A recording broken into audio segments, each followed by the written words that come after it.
All right, welcome back everyone. I got Greg, our pro CME trader, on the line, and we are just going to quickly look at a few currencies because this is his forte. Currently, I have Dixie up on a weekly, and I'm going to let him start it off. All right, guys. So we've got the dollar index. This is traded at ICE, the Intercontinental Exchange, probably around 103.29 or so. I'm not sure. That's exactly Is that live? Yeah, that's live. Yeah. So we've got probably about 60. We're expecting about 61 cent moves a day. So, if we're bullish, I'm buying, 50 cents. I'm buying 50 cents down and then buying $1.50 down, and then waiting till about, say, $3 up. So I'm probably targeting to pay 102.75 and say 101.50, and then we'll let it out once we get past around 105 and 106. Gotcha.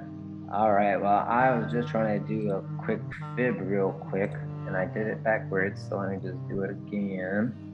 Due to the fact that we did just break out the last previous high all the way from 2017. So we are making new highs right now.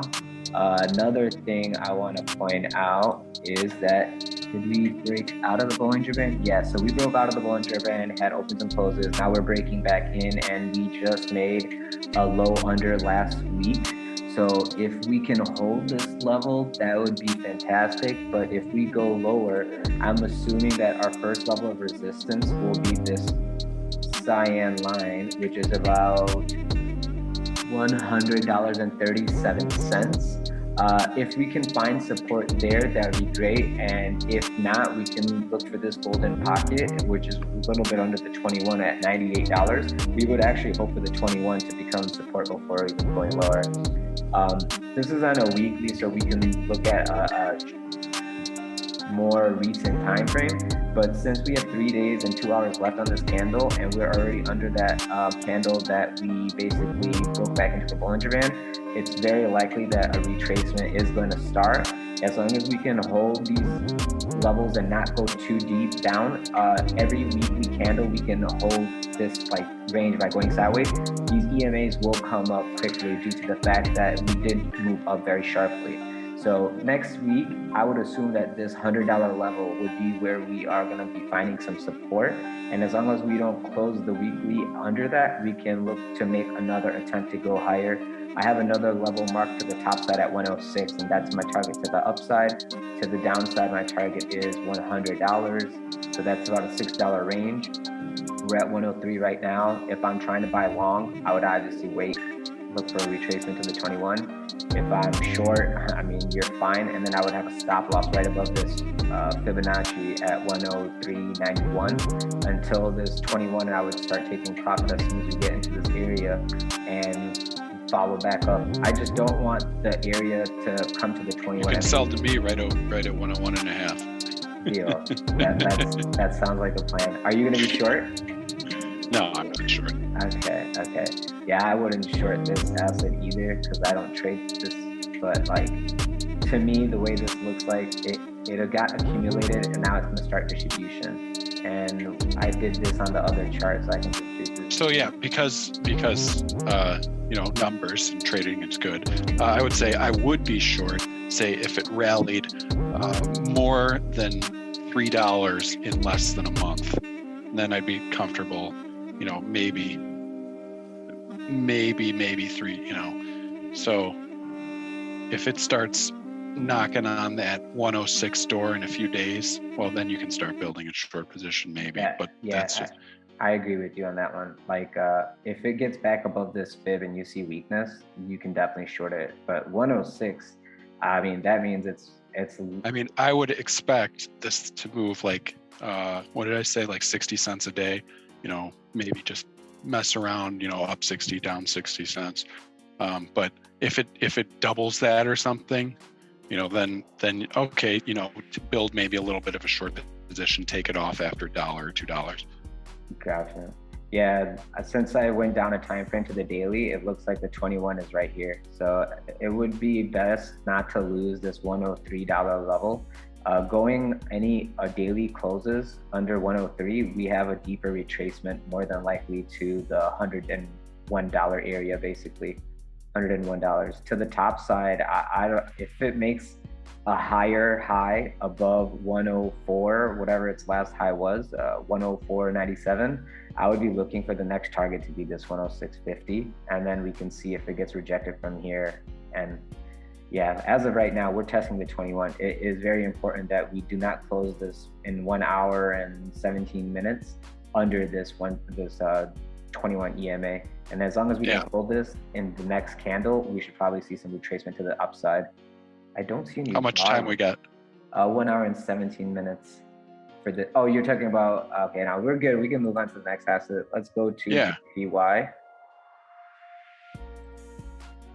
So this is the Japanese yen on a weekly. And what do you got for us, Greg? I'm looking to buy maybe 2.5 lower, which within the next couple, say 2 weeks or so. I'm really looking to buy dips, not because I missed this, unfortunately. So you're basically waiting for the retracement. Yeah, I'm looking to buy dips, meaning just kind of like the dollar index. So I'm thinking it should move, I'd say within the next month, 3.5 up or down. 3.5. So yeah, so I'm going to wait 2.5 to try to do a long, and if I get bounced out at 5 or so, then so be it. But I'm looking to buy dips, and probably I think anything lower than what do you have it trading here? 29.30. Yeah, 129.37. Yeah, so below 28 or 28 and below, small long, and probably buying like the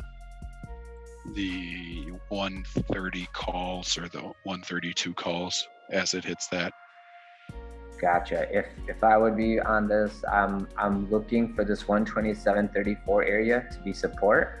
If we can hold this level and not close any weekly candles below it, we can look for higher to the 131.21, 131.12 and higher.